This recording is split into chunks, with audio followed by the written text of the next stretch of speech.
I'm Ishmael Nazario. Most people know me as Ish. And today I had the opportunity and the privilege to be interviewing Mr. Oscar Prentice Boyles. Mr. Boyles, how are you doing today? I'm doing great. Mr. Boyles was born in October 14th, 1923, 87 years ago. We're not going to talk about his childhood because we're limited on time. But he went to high school at Talco High School in Talco, Texas. In Talco, Texas, I found out that he had an eye for the ladies. And one such lady was Vera Henderson. And Mr. Boyles, he was caught one time with Vera Henderson in a secluded area of the school, Talco High School. And his principal caught him. And Mr. Boyles, what were you doing with this lady, Vera Henderson, in a secluded area of Talco High School? If you can believe this, I was only holding her hand. And Mr. Fluharty, the principal of the school, frowned upon that kind of activity. And he took me to the office and said, "Prentice, we don't want any more of this mushy stuff on the campus." And I agreed with him that probably be better if we contained ourselves from then on. Well, that's a very good explanation. I thought perhaps instead of holding hands, you might have been kissing with her or something like that. That would have been a federal case. Oh, that would have been a federal case. Okay. Also, it wasn't the only time Mr. Fluharty caught Oscar, Mr. Boyles, doing something unusual. Mr. Boyles, he kind of skipped some classes. He wanted to attend a track meet, and Mr. Fluharty caught him. And Mr. Fluharty took him to the office, and he gave him licks, L-I-K-S, licks. And Mr. Boyles remembered that he said, do you recall what you told me about those licks? He burnt me good. Can you explain that? That's exactly right. Mr. Fluharty was a larger man than I am, and he was very strong. And he said, "Prentice, I'm going to give you a break. I'm going to let your daddy give you the licks for skipping sixth period, or I'll give them to you." I said, "Mr. Fluharty, let me get that board and let you get started. Because if my daddy does it, I'm probably going to miss more days than that." I think that is a great explanation. And also, you told me before that you had an eye for girls. Can you explain that? Or does it need explanation? Everything that came by, meaning girls, I observed very carefully.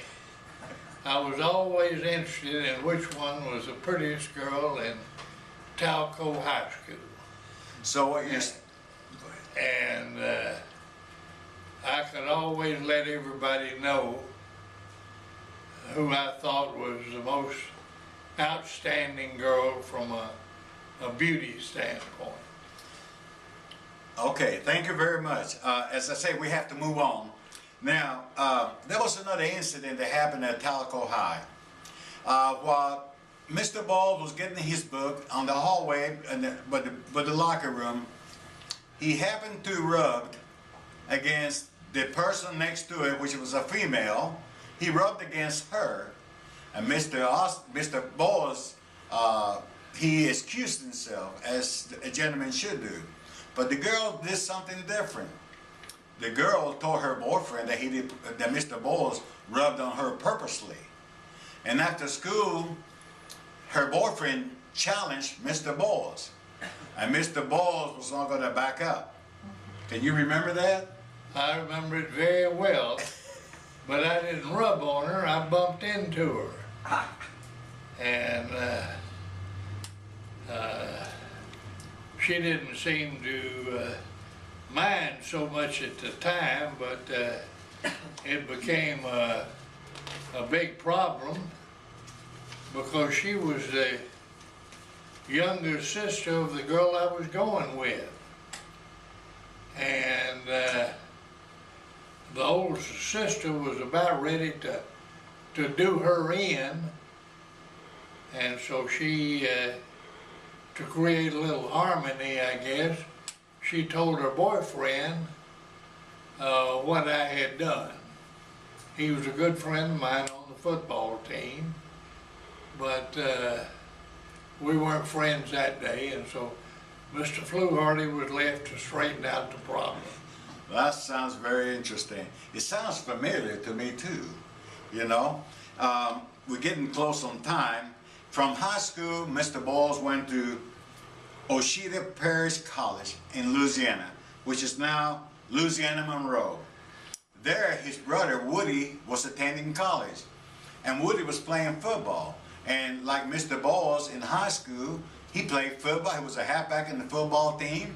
He ran the 440 and on track team, and he was also on the basketball team. Mr. Boyles wanted to go to college, so his brother Woody told his coach that, hey, my brother, he can make the team. And he also made a remark like, he ain't much to look at. Exactly. That's good. He was very complimentary. He said, Coach, I know he doesn't look like much to look at, but I'll guarantee you he'll make your football team. That is great. Then, also, while he enrolled at, is that 3 minutes? Okay, I'm afraid right here we're going to stop for a minute. And at this time, Mr. Boyles, what would you like to tell all the students that need you at Baker High School? One of the most interesting problems I had at the time was stopping gambling in the Pines down by the football field. So I walked down one day, and a card game was going on, and they were so interested in the game until they didn't see me. So one of the boys said, I'll stay. I said, son, with a hand like that, you should raise him. They immediately jumped up and thought they had seen Matt Dillon. I said, boys, I'm going to grant you immunity today. Not going to do a thing. Going to let you off. But I'll tell you this. If you continue to gamble, I will catch you. To use a gambler's term, you can make book on that. That's a very interesting story, Mr. Boyles. Also, you were in the ROTC, and from ROTC, at the end of your first college year, you were enlisted, and from there you went to Fort Benning to Airborne School. You were here 2 months. You went home to Magnolia, Arkansas on leave. They granted you a 3-day leave. And on the way back, your Greyhound bus broke down in Montgomery. And when the announcement came, bus for Columbus, ready, you mounted the bus, and you noticed that all the seats were filled. There you met, there was a lady named Mary, and she had her son with her, and she took her son and sat him on his lap. And the lady's name was Anita Grief, and his son, that son was Shelby Morin, class of 1958. Now, Mr. Boyles, I hate to cut this time short, but we have a presentation for you. In behalf of all of the students that served under your tenure at Baker High, it is my honor and privilege to present this brick to you, engraved Baker High School, 1945-1994, Oscar P. Boyles. He was there from 1958 to 1974, high school principal. Mr. Boyles, it's been a great pleasure. May God bless you, and we'll see you next time. Thank you y'all for listening.